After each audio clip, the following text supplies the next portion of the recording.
दोस्तों आज की इस वीडियो में हम जंग खंदक के बारे में जानेंगे। सन 5 हिजरी के तमाम लड़ाइयों में ये जंग सबसे ज्यादा मशहूर जंग है, जो कि दुश्मनों से हिफाजत के लिए मदीना शहर के चारों ओर एक गहरी खाई खोदी गई थी। इसीलिए इस लड़ाई को जंग खंदक कहा जाता है। और क्योंकि इस्लाम के खिलाफ पूरे अरब के काफिरों ने मिलकर ये जंग की थी, इसलिए इस लड़ाई का दूसरा नाम जंग अहज़ाब है। कुरान मजीद में इस लड़ाई का जिक्र इसी नाम के साथ हुआ है।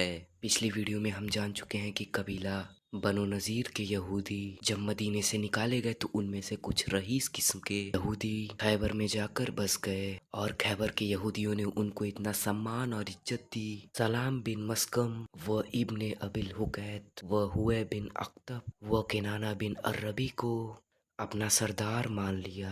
ये लोग क्योंकि मुसलमानों के खिलाफ गुस्से और नाराजगी से भरे हुए थे और इनके दिलों में बदले की आग जल रही थी, इसलिए इन लोगों ने मदीने पर एक जबरदस्त हमले की प्लानिंग बनाई। और ये तीनों इसी मकसद को सामने रखते हुए और कुरैश के काफिरों से मिलकर कहा कि अगर तुम हमारा साथ दो तो हम मुसलमानों को मिलके पूरी दुनिया से हटा सकते हैं। फार कुरैश इसके भूखे थे। फौरन उन लोगों ने यहूदियों की हाँ में हाँ मिला दी। कुफार कुरैश से समझौता करने के बाद तीनों यहूदियों ने कबीला बनु गत्फान का रुख किया और खैबर की आधी आमदनी देने का लालच देकर उन्हें भी मुसलमानों के खिलाफ जंग करने के लिए तैयार कर लिया।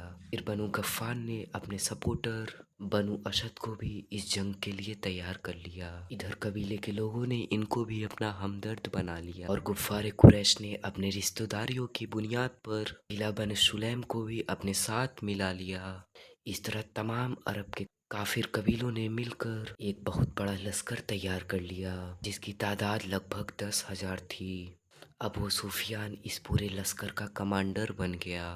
जब अरब के तमाम काफिर इस कबीलों के गठजोड़ और खतरनाक हमले की खबर मदीने पहुंची तो हुजूर अक़दस सल्लल्लाहु ताला अलैहि वसल्लम ने अपने सहाबा को जमा करके उनसे मशवरा फरमाया इस हमले का मुकाबला किस तरह से करा जाए। हजरत सलमान फारसी रबी ताला अन्हु ये राय दी कि जंगे उहुद की तरह घर से बाहर निकलकर इतने बड़े फौज के हमले को मैदानी लड़ाई में रोकना मसीहत के खिलाफ है, लिहाजा बेहतर ये होगा कि मदीने के अंदर रहकर इस हमले का बचाव किया जाए और शहर के चारों ओर जहाँ से दुश्मनों के हमले का खतरा है एक खाई खोद ली जाए ताकि उनकी पूरी फौज एक साथ हमला ना कर सके।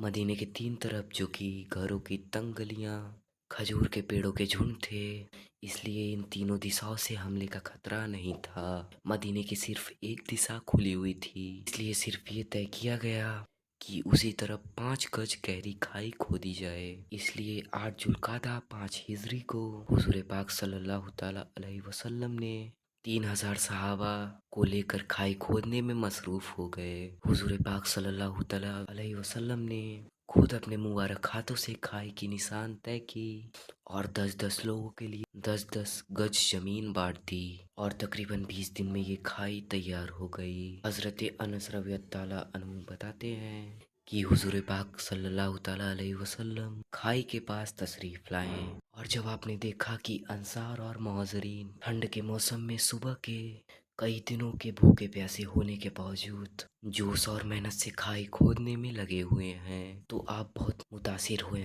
और ये रस पढ़ना शुरू कर दिया कि ए अल्लाह, बिला सुबह ये जिंदगी तो बस आखिरत की जिंदगी है, लिहाजा तू अंसार व मोसरीन को बख्श दे। जिसके जवाब में अंसार व मोसरीन ने आवाज मिलाकर ये पढ़ना शुरू कर दिया कि हम वो लोग हैं जिसने जिहाद पर हजरत मोहम्मद सल्लल्लाहु ताला अलैहि वसल्लम की जिहाद कर ली है, जब तक जिंदा है हमेशा हमेशा के लिए। तो दोस्तों आज की वीडियो में बस इतना ही। आगे मिलते हैं इस वीडियो के पार्ट 2 में। और हाँ, इस वीडियो को अपने तमाम भाइयों में शेयर करना ना भूलें और चैनल को सब्सक्राइब कर बेल आइकन ऑल पर कर दें ताकि पार्ट 2 आने पर आपको पता चल जाए।